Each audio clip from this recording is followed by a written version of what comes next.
All right, everyone. Hello. Thank you so much for being here. I appreciate it. So we'll get started, and if people kind of trickle in, that's totally fine. Um, but thank you for being here tonight. This session is called "You Matter Too: Supporting Parent Wellbeing at Home." And I want to begin right there, right? That you matter. So I want to share. We spend so much time focusing on how to support our children, our students, and that is incredibly important, of course, right? That's why we do what we do. But tonight is really about supporting the people doing the parenting. I feel like we don't, as a school district, often put enough energy into that piece, and it's such a critical piece as well. But I also want to share on a personal note that I recently became a parent myself, of an adopted little girl. So here's her picture. She's soon to be 3 in April. I'm starting to understand the life of a parent, and that's kind of where this all came from. So it's very personal to me, and it's really given me a deeper appreciation of how rewarding and how challenging parenting can be. I think it's the hardest job. And that's why our conversations like this truly matter. So tonight is about creating space for you to feel supported, to reflect, and to walk away with something that helps, that hopefully helps to is helpful and manageable for you. All right, so let's go here. Hold on a second. One moment. There we go. Okay. Um, so why we're here, right? Basically, I just wanted to ground us in the purpose tonight. First, parenting today is harder than it's ever been, and I say that very intentionally. Second, this is not about doing more. You're already doing so much, right? We are already doing so much. And lastly, it's a space for support, not judgment here tonight. So if you take nothing else away from this evening, I hope that you leave feeling this, that not fixing parenting, but supporting the people doing it. That's the idea.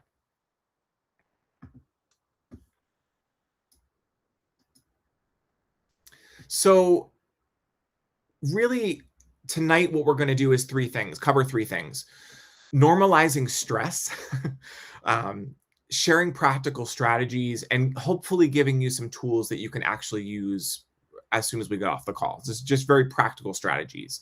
And sometimes the most powerful mindset shift is this, that this feels hard because it is hard, not because I'm doing something wrong. And that was a really powerful quote for me to realize, like, you're not doing anything wrong. It's just really difficult what we're doing, the work that we're doing. So when we think about parenting now, today, right, there's constant demands around us, right? We're running in several different directions, moving at such a fast pace, trying to balance homework, behavior, technology, right? Schedules. And at the same time, there's this underlying pressure to get it right. And I want to say this clearly, that you're not imagining this. It's just, this is really hard.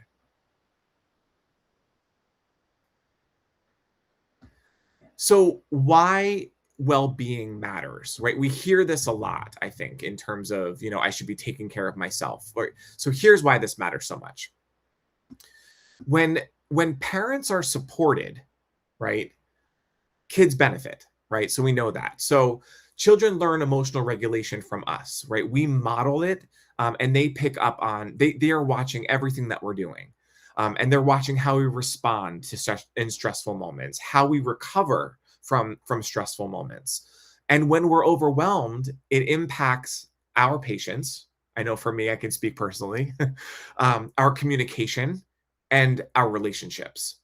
So taking care of yourself, right, and again, this is a reminder for me, it's not selfish, it's protective, it's necessary.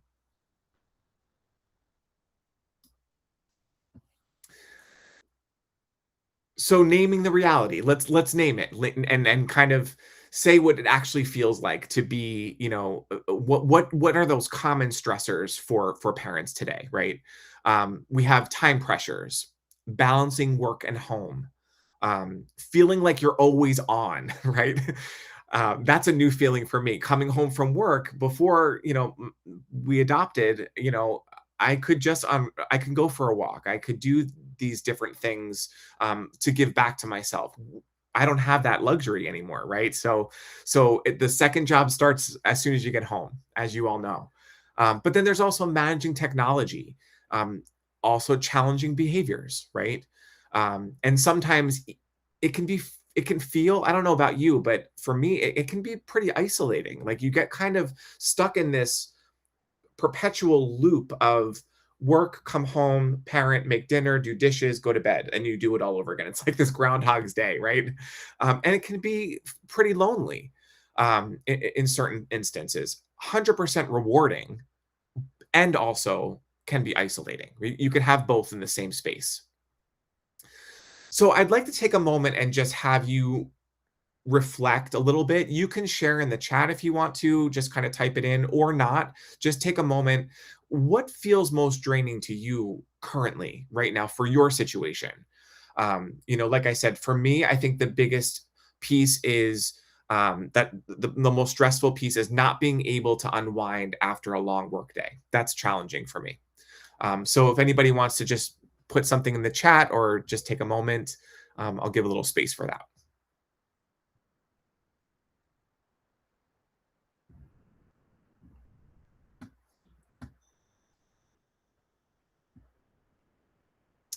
All right. So, talking a little bit about stress and burnout, right? Um, there's a clear distinction between the two. Oh, thank you. Yep, no time for exercise with kids stuff always. Exactly. Yeah. So, talking about this idea between stress and burnout, there is a clear difference. Stress is often temporary. It's typical, it's common, and it's something that we kind of deal with every day, right? It can feel really intense, reactive, and overwhelming at times. However, it's manageable, right? With burnout is more chronic and a little bit more of a serious. It's actually a diagnosis. It's feeling of disconnection, losing motivation, feeling overwhelmed by even the small things, and really talking about like isolation, getting a little bit into that depression bracket a little bit there. um, and it's harder to get out of. The tricky part is that when stress is left unmanaged, it can lead to burnout. There's research that shows that. So we want to really be protective of ourselves when we're stressed, that it's not just lingering and we kind of push it off to the side and be like, I'll get over this, I'll get over this. And then it gets to the point where you're in real burnout and you're feeling disengaged. You're feeling helpless, right? And it can lead to detachment as well. So it's a pretty serious thing. So we have to really be conscious to keep our own stress in check, not just for the physical reasons, but also for the mental and emotional. And that's why this conversation really matters. So I want to shift into something a little bit really important, right? That well-being does not require big changes, but it does require commitment, right? It does require commitment. So thinking about, this is just a question. You don't have to put it into the chat, but something to consider. I've been thinking about this a lot. Like what used to bring you joy before you had kids? And I want to share this, that children are everything. Like my daughter is everything to me. She's my world, right? But I also know that I have other interests outside of just being a parent. And so I want to kind of share that with you, thinking about what are those things that really light you up and inspire you, um, that maybe you can find a way to weave back into your life as a parent. Like, for example, for me, I love playing instruments. I play the piano a little, not well, but I play the piano, I play the ukulele, and I used to really put a lot of time into my music, and I just don't have the time now. So I'm trying to find little moments, even if it's 5 minutes a day, 10 minutes a day, to just get on the piano and just play a little bit, right? Because those are the things that used to really music really inspires me. So I offer that to you, thinking about something or things that brought you joy, or still bring you joy, and finding ways to weave that into your day. Um, oh, I love that. Thanks, Jim. Playing the piano not too well. I love that. That's great, right? So finding those opportunities to do that.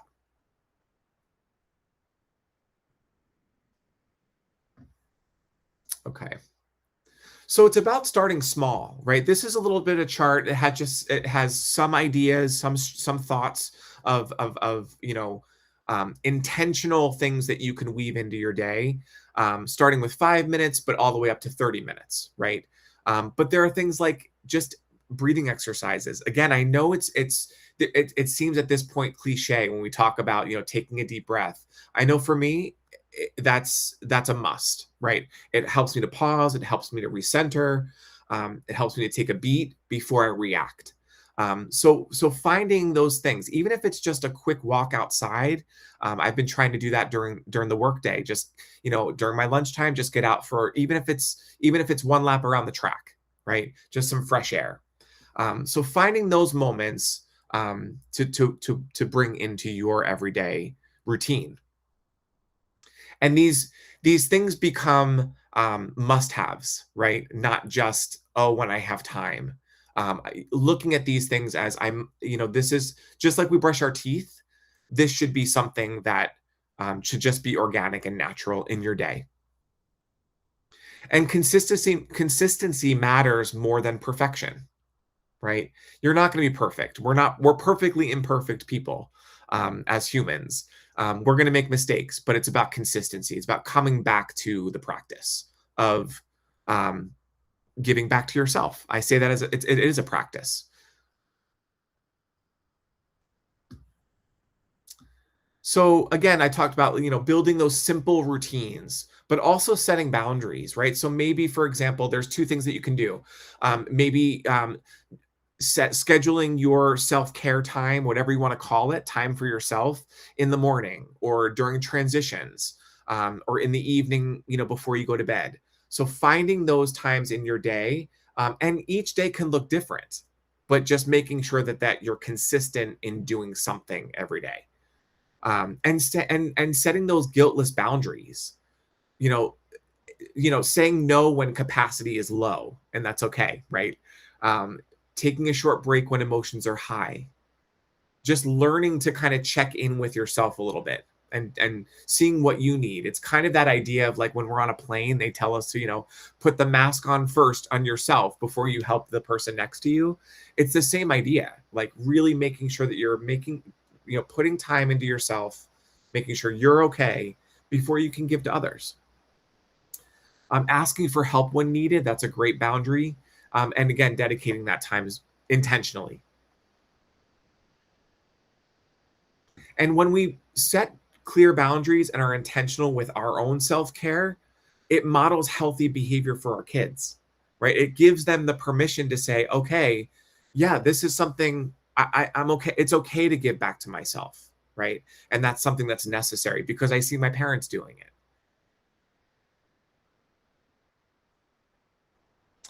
So this is a chart. It's called the mood meter, and I share this because we share this with our students a lot in the classrooms. And it was created by a university professor at Yale, Dr. Mark Brackett. He created the mood meter. It really is about identifying emotions, and where you are. It's color coded, so the red and the yellow are like intense, high, energetic emotions, and the blue and the green are more low emotions, soft emotions. But so it's really kind of checking in and using that language, specifically. So for me, I can, I'm using this language with my daughter, even though she's 2. I'm saying, I feel frustrated right now when you do this. when you don't listen and aren't putting your shoes on when it's time to go to school, but using those language that kind of builds in that emotional intelligence, and it also builds in that vocabulary for them to help them start saying how they're feeling, right? Behavior is communication. That it's a form of communication, whether it's good communication or negative. When they're acting in some way, when we're acting in some way, we're communicating something that we need. So giving them the language and the words can be empowering to people, right? And help us to stay a little more calm because we have the language behind what we're feeling. So this is a great tool. I have this kind of posted in the house, even it's a kid version, and we use it a lot, especially when she's having some big tantrums because they happen often.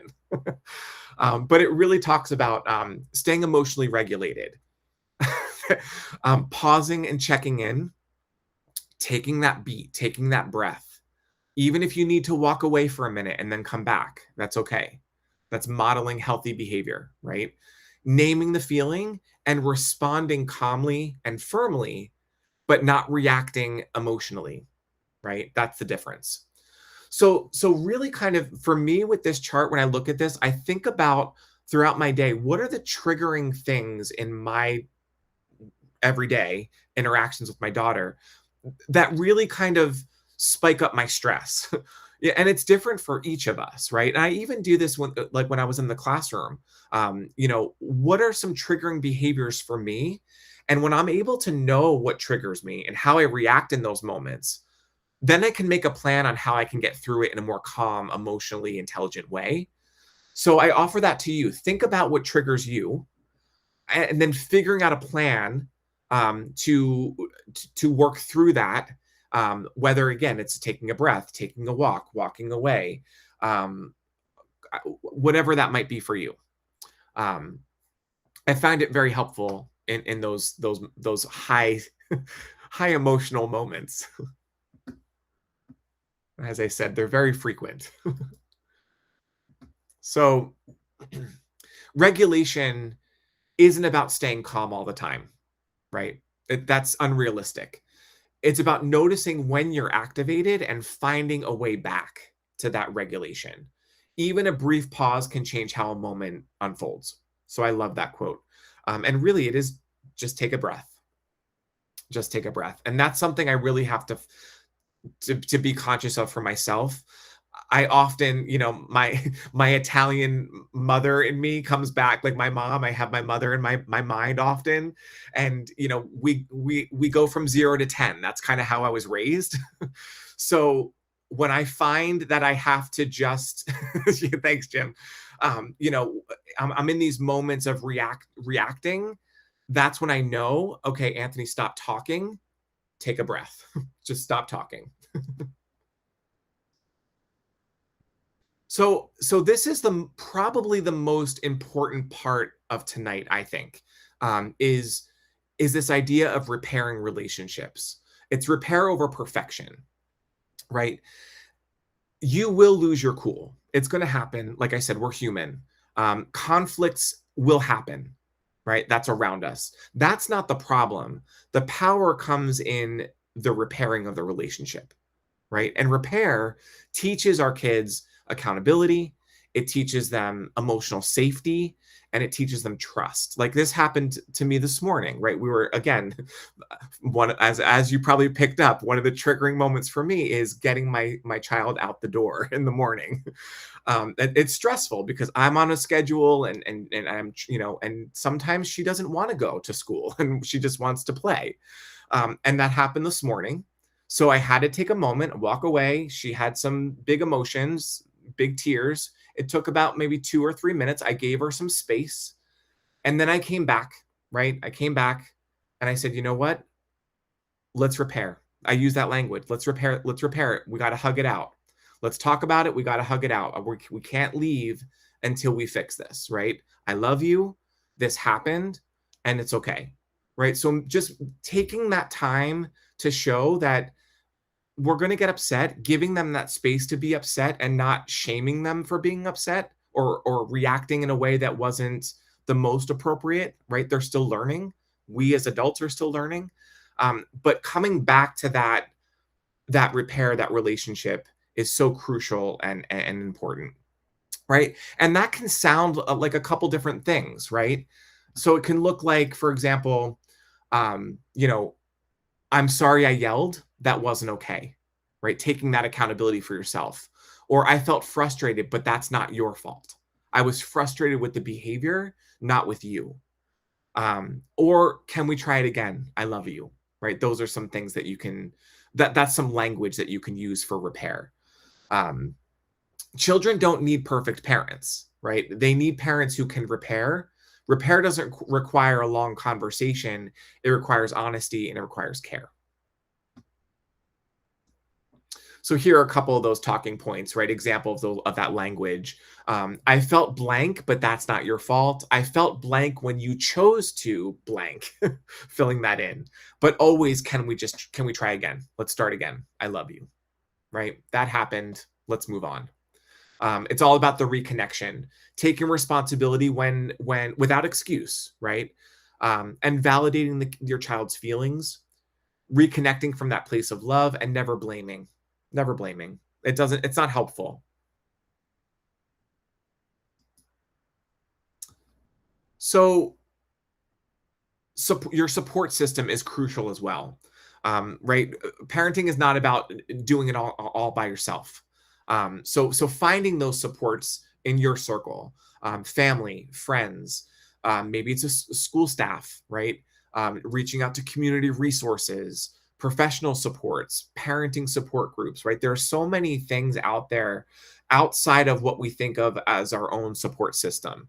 And truly you're not alone. You just have to kind of find out, kind of search for that that group that will support you, but they are there. And if you are struggling, you can always reach out to our counselors. You can reach out to myself as well, and we're happy to provide you with some resources for support. And that doesn't mean that you're failing, right? It's a necessity. It means that you're human. Connection is protective and it's powerful.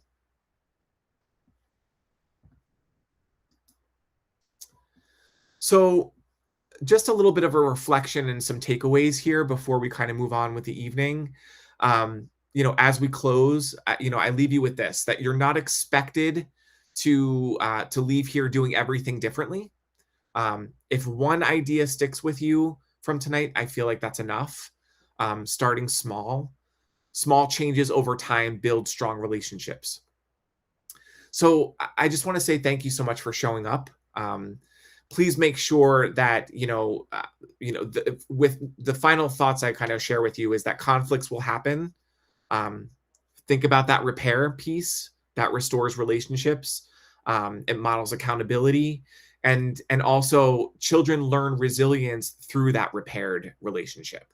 That's where the learning happens. So give yourself grace with this. You're doing amazing. You really are. I don't think that we as parents hear that enough. But I'm telling you, you're amazing. Keep doing what you're doing. And remember, repair is powerful. So I leave you with this final quote. Like I said, you're not expected to do everything, right? Differently. If one idea sticks with you, that's enough, right? So I have a couple resources that I want to share before we end tonight. Mark Brackett, who I spoke about with the mood meter, he wrote a book called Permission to Feel, which is an excellent book. I read it for one of my doctoral program classes that I took recently. It was one of the books that was recommended for us, and it was a really powerful piece in terms of how to give your own self permission to feel what you're feeling and how to respond to that. There's also a book called Tiny Humans, Big Emotions. Calm the Chaos is a great one by Dana Abraham. Raising Good Humans by Hunter Clark Fields. That's another really great resource. I haven't read this one, but it was recommended to me by a colleague. How to Be the Parent You Always Wanted to Be. That sounds really intriguing to me. And then finally, Find Your Joy by Jennifer King Lindley. And that kind of connects what we talked about, finding like your inner passions and modeling that for your kids too.